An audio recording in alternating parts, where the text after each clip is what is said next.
I see my life in terms of music.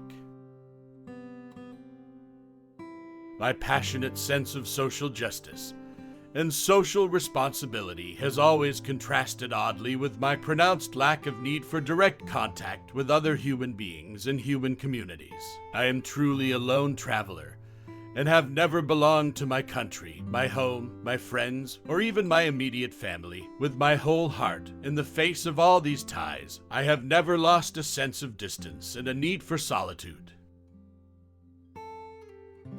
I thought of that while riding my bicycle. At least once a day, allow yourself the freedom to think and dream for yourself. At least once a day, allow yourself the freedom to think and dream for yourself. Force always attracts men of low morality.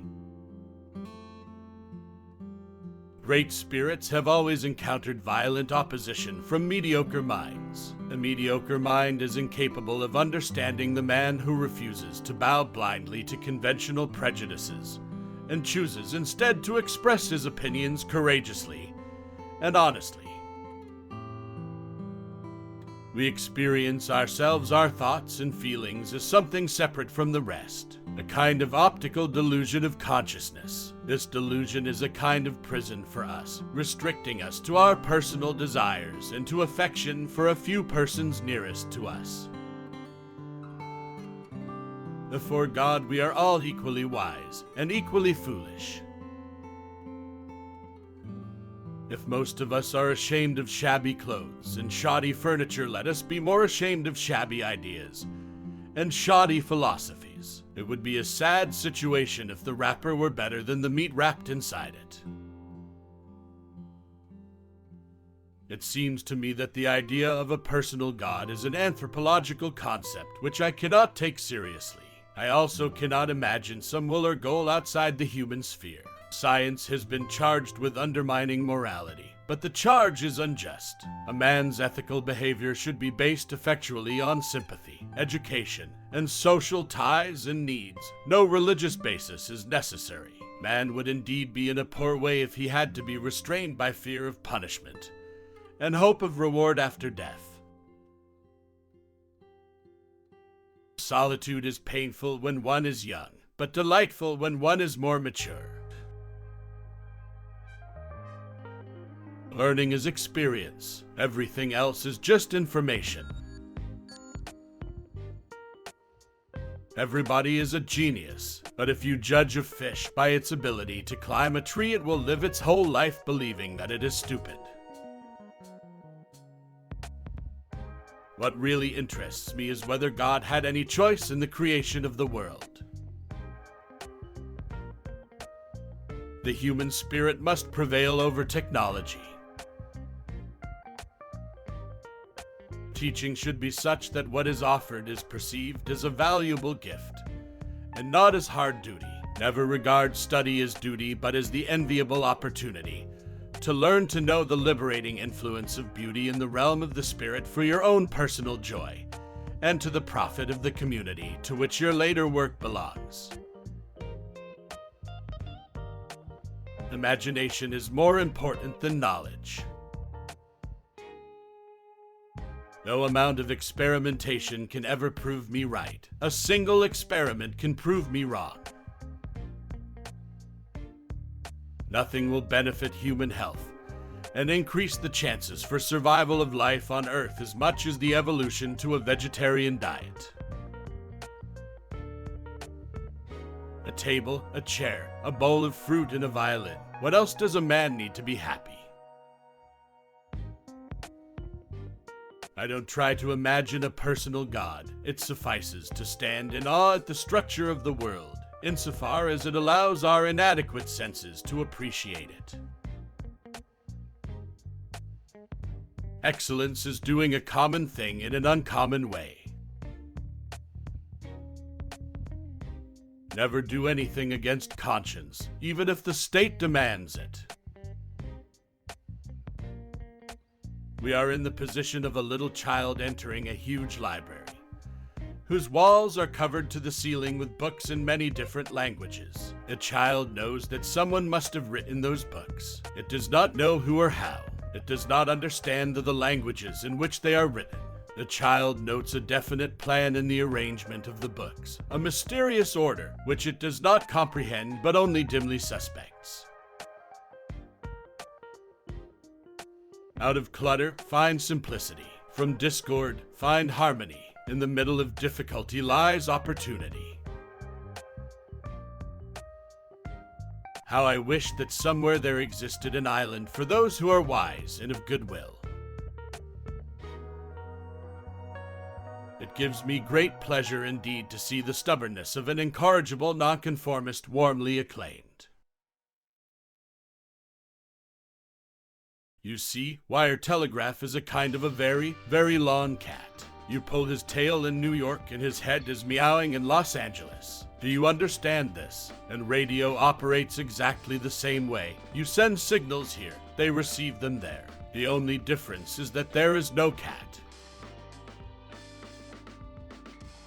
I believe that Gandhi's views were the most enlightened of all the political men in our time. We should strive to do things in his spirit, not to use violence in fighting for our cause, but by non-participation in anything you believe is evil. Now he has departed from this strange world a little ahead of me. That means nothing.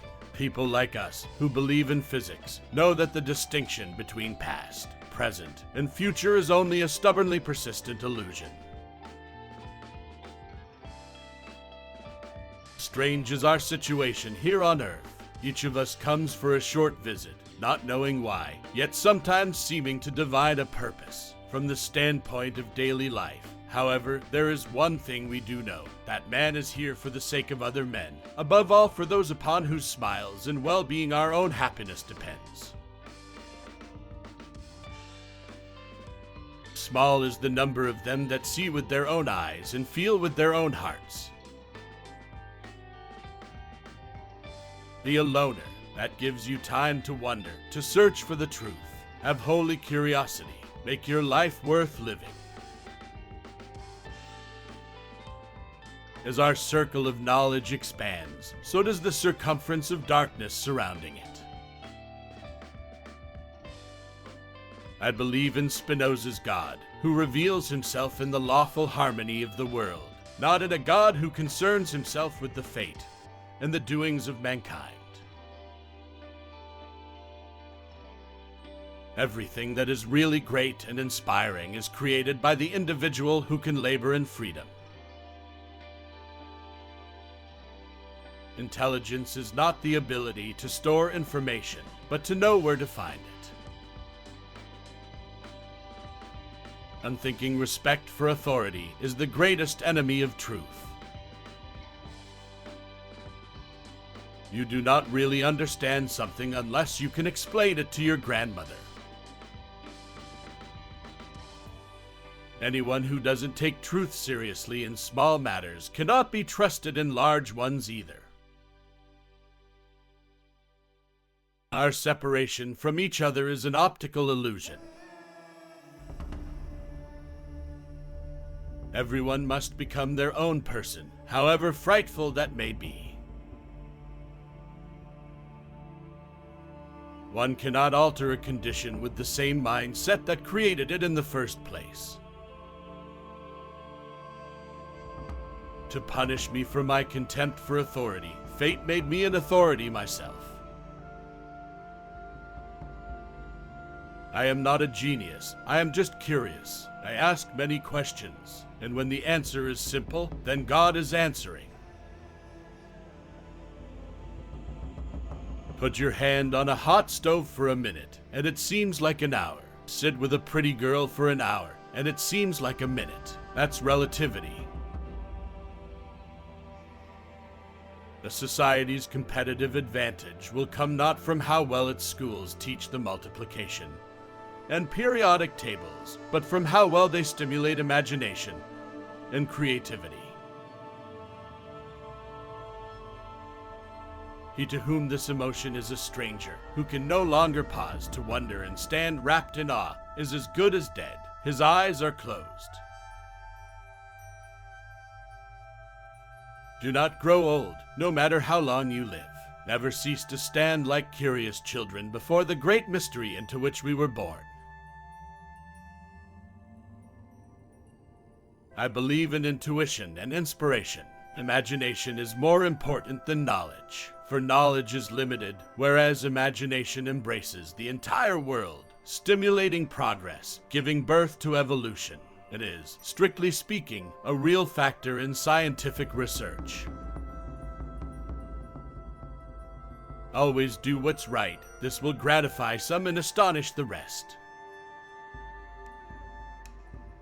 Older men start wars, but younger men fight them.